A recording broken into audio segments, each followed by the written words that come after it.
write, Ruhi writes, and sing, he sings, and es has been added to the verb go, he goes. देखिए आपने जो sentences पढ़े हैं उसमें आपने देखा होगा कि जो s हमने ऐड किया है वर्ब में वो हमने सिंगुलर सब्जेक्ट के साथ ऐड किया है रूही, राइट। रूही क्या है, रूही एक सिंगुलर सब्जेक्ट है, तो हमने वर्ब की फर्स्ट फॉर्म में क्या ऐड कर दिया, वहां पर s ऐड हमने कर दिया।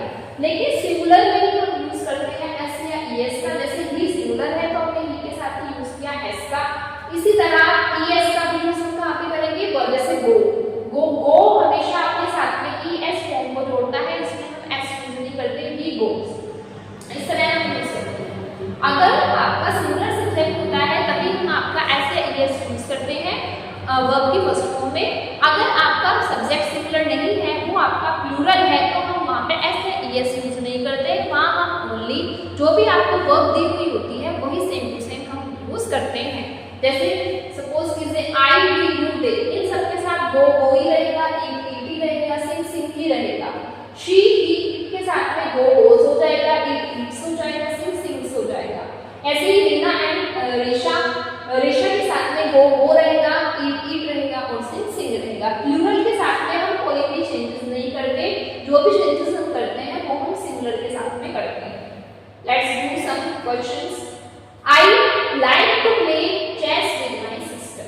So I is a singular, so we can use here like, not likes. Nandita dances. Nandita is a singular, so we can use here dances. Yes.